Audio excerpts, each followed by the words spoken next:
بسم اللہ الرحمن الرحیم۔ السلام علیکم ورحمۃ اللہ وبرکاتہ۔ بر اعظم پاک و ہند میں جن مبارک ہستیوں نے نیکی کی دعوت عام کی، ان میں سے ایک حضرت بابا فرید الدین گنج شکر رحمۃ اللہ علیہ کی ذات گرامی بھی ہے۔ ایک دن حضرت بابا فرید الدین گنج شکر رحمۃ اللہ علیہ درخت کے نیچے اپنے ساتھیوں اور مریدوں سے محو گفتگو تھے کہ ایک ہندو عورت اپنے سر پر دودھ کا برتن رکھے ہوئے ادھر آ نکلی۔ حضرت بابا فرید رحمۃ اللہ علیہ نے رسم درویشی کے مطابق اس بت پرست عورت کی خیر و عافیت دریافت کی۔ ہندوؤں کی نظر میں وہ ایک نیچ ذات سے تعلق رکھنے والی عورت تھی، اس لیے کوئی بھی شخص اس سے انسانی لہجے میں گفتگو نہیں کرتا تھا۔ آج جب اس نے ایک دوسرے مذہب کے ماننے والے بزرگ شخص کی طرف سے برابری کا سلوک دیکھا تو اپنی حالت زار بیان کرنے لگی۔ میرا تعلق اجودھن میں بسنے والے گوالوں کے خاندان سے ہے۔ باپ دادا دودھ فروخت کر کے اپنا پیٹ پالا کرتے تھے۔ میرا شوہر مر چکا ہے اور میں برسوں سے دودھ فروخت کر کے اپنے بچوں کی پرورش کر رہی ہوں۔ پہلے زندگی پرسکون تھی، مگر کچھ دنوں سے ایک عجیب و غریب مصیبت کا شکار ہوں۔ یہ کہہ کر گوالن عورت ادھر ادھر دیکھنے لگی، جیسے وہ کسی سے خوف زدہ ہو۔ حضرت بابا فرید الدین رحمۃ اللہ علیہ نے عورت کی ذہنی کشمکش کو محسوس کرتے ہوئے فرمایا، تم بے خوف و خطر اپنے دل کی بات کہہ ڈالو۔ ہم لوگ مسلمان ہوتے ہوئے بھی تمہارے غمگسار ہیں۔ ہمارا مذہب دنیا کے ہر مظلوم کی حمایت کرتا ہے۔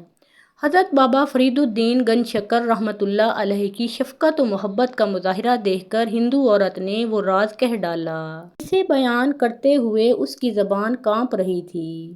کچھ دن سے ایسا ہو رہا ہے کہ یہاں کے چند جوگی اور جادوگر مجھے پریشان کر رہے ہیں۔ وہ روزانہ مطالبہ کرتے ہیں کہ سارا دودھ انہیں دے دیا جائے۔ کچھ دن تک تو میں نے ایسا ہی کیا، مگر جب ان سے دودھ کی قیمت طلب کی تو جوگیوں نے بڑی بے رحمی سے جواب دیا کہ وہ لوگ جو چیز خریدتے ہیں اس کی قیمت ادا نہیں کرتے۔ میں نے آئندہ دودھ دینے سے انکار کیا تو وہ لوگ شراپ یعنی بد دعا دینے لگے کہ اگر ہمیں دودھ نہیں دے گی تو تیرا دودھ اس قابل نہیں رہے گا کہ کوئی دوسرا خرید سکے۔ میں نے جادوگروں کی اس دھمکی کو کوئی اہمیت نہیں دی اور واپس چلی آئی۔ پھر جب دوسرے دن دودھ فروخت کرنے گاؤں گئی تو میری حیرت کی کوئی انتہا نہ رہی۔ دودھ کے تمام برتن کیڑوں سے بھرے ہوئے تھے۔ میں نے اسے اتفاق سمجھا، مگر دوسرے دن بھی یہی واقعہ پیش آیا۔ مجبور ہو کر میں دوبارہ ان جوگیوں کے پاس گئی اور ان سے رو رو کر التجا کی کہ نصف دودھ وہ لے لیں اور باقی میرے بچوں کے لیے چھوڑ دیں۔ مگر ان ظالموں پر میری گریہ وزاری کا کوئی اثر نہیں ہوا۔ پھر ایک دن ان جادوگروں کے چیلے میرے گھر آئے اور بڑے بے دردانہ انداز میں کہنے لگے کہ گرو جی یعنی استاد کا حکم ہے کہ اگر تو ہمیں دودھ فراہم نہیں کرے گی تو پہلے تیرے سارے جانور مر جائیں گے، پھر ہم تیرے بچوں کو اپنے قہر و غضب کا نشانہ بنائیں گے۔ تو جن بچوں کی خاطر در بدر بھٹکتی ہے وہ کچھ دن بعد اس دنیا میں نہیں رہیں گے۔ آخر بچوں کی محبت نے مجھے مجبور کر دیا۔ میں کئی ماہ سے ان ظالموں کو دودھ فراہم کر رہی ہوں اور گاؤں والوں سے قرض لے کر اپنی زندگی گزار رہی ہوں۔ آخر گاؤں والے بھی کہاں تک مجھے قرض دیں گے؟ یہ کہہ کر دودھ فروش عورت اپنے دامن سے آنسو پونچھنے لگی۔ حضرت بابا فرید الدین گنج شکر رحمۃ اللہ علیہ نے ایک مظلوم عورت کے دکھوں کی داستان سن کر فرمایا، صبر کرو، تمہاری مصیبت کے یہ دن گزرنے ہی والے ہیں۔ اچانک دودھ فروش عورت گھبرائے ہوئے لہجے میں کہنے لگی، خیر میری تو جس طرح گزر جائے گی، مگر تم لوگ بہت شریف ہو، آج تمہیں ان درختوں کے نیچے دیکھا تو چلی آئی۔ میری طرح تم لوگ بھی غریب ہو، میں تمہیں یہ بتانے آئی تھی کہ کہیں وہ ظالم جادوگر ادھر کا رخ نہ کریں اور پھر تم ان کی جفاکاریوں کا نشانہ بن جاؤ۔ عورت کی سادہ دلی قابل دید تھی، وہ اپنی پریشانیوں کو بھول کر درویشوں کو جادوگروں کے ممکنہ اقدام سے بچانے آئی تھی۔ حضرت بابا فرید الدین گنج شکر رحمۃ اللہ علیہ اس دودھ فروش عورت کے خلوص سے بہت زیادہ متاثر ہوئے اور فرمانے لگے، تم ایک سادہ دل عورت ہو، ہم فقیران بے نوا تمہارے اس خلوص کو ہمیشہ یاد رکھیں گے۔ ویسے تم بھی یاد رکھو کہ جب تک اللہ کی طرف سے کوئی مصیبت انسان کا مقدر نہ بن جائے، اس وقت تک دنیا کی کوئی بھی طاقت اسے ذرہ برابر بھی نقصان نہیں پہنچا سکتی۔ اگر تم جوگیوں اور جادوگروں کی بجائے اپنے دل میں اللہ کا خوف پیدا کر لو تو تم خود بھی محفوظ رہو گی، تمہارے بچے بھی اور تمہارے جانور بھی محفوظ رہیں گے۔ تم بھگوان کی بات کر رہے ہو، دودھ فروش عورت نے حیرت زدہ لہجے میں کہا۔ میں تو اسے روز ہی یاد کرتی ہوں مگر میرے دکھوں میں کوئی کمی نہیں آتی۔ تم جس بھگوان کی پوجا کرتی ہو وہ تو خود ایک بے جان مجسمہ ہے، جو اپنی جگہ جنبش بھی نہیں کر سکتا، وہ کسی انسان کے کیا کام آئے گا؟ میں جس خدا کی بات کر رہا ہوں وہ اپنی ذات میں تنہا ہے، کوئی اس کا شریک نہیں، اور اس قدر قدرت والا ہے کہ ساری دنیا کے انسان مل کر بھی اس کے فیصلے کو تبدیل نہیں کر سکتے۔ تم اسی اللہ کو پکارو، وہ تمہیں ان دو چار شرپسند جوگیوں سے نہیں بلکہ دنیا بھر کے ستم گروں سے نجات دے گا۔ ابھی حضرت بابا فرید رحمۃ اللہ علیہ اس ہندو عورت سے یہ گفتگو کر ہی رہے تھے کہ سامنے سے عجیب حلیے کے لوگ آتے ہوئے نظر آئے۔ جیسے ہی آنے والوں پر عورت کی نظر پڑی، وہ دہشت زدہ ہو کر حضرت بابا فرید رحمۃ اللہ علیہ سے کہنے لگی، یہ انہی جادوگروں کے چیلے ہیں۔ آج مجھے تمہارے پاس کچھ دیر ہو گئی تو یہ میری تلاش میں یہاں تک آ پہنچے۔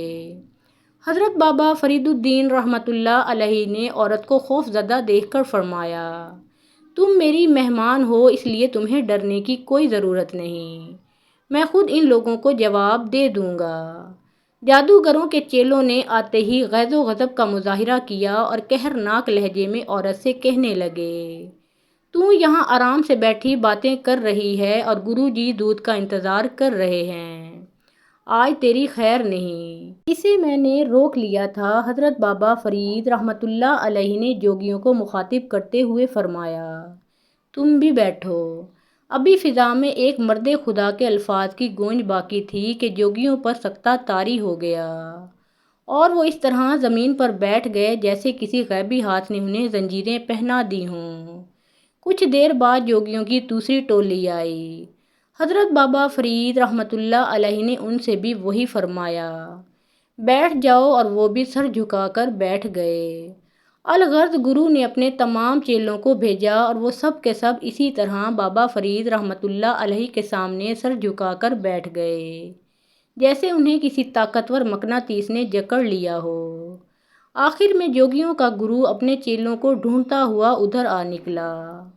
تم لوگ یہاں کیا کر رہے ہو؟ گرو نے غضبناک ہو کر اپنے شاگردوں کی طرف دیکھا۔ انہیں میں نے قید کر لیا ہے، اب یہ کہیں نہیں جا سکتے۔ حضرت بابا فرید رحمۃ اللہ علیہ نے فرمایا، کون ہے اس دنیا میں جو میرے چیلوں کو قید کر سکے؟ گرو نے انتہائی غرور و تکبر کا مظاہرہ کرتے ہوئے کہا اور پھر بلند آواز میں اپنے منتر پڑھنے لگا، اب تیرا کوئی منتر نہیں چلے گا۔ حضرت بابا فرید رحمۃ اللہ علیہ نے فرمایا، کفر کے دن پورے ہو چکے، گرو پر ہذیانی کیفیت طاری ہو گئی۔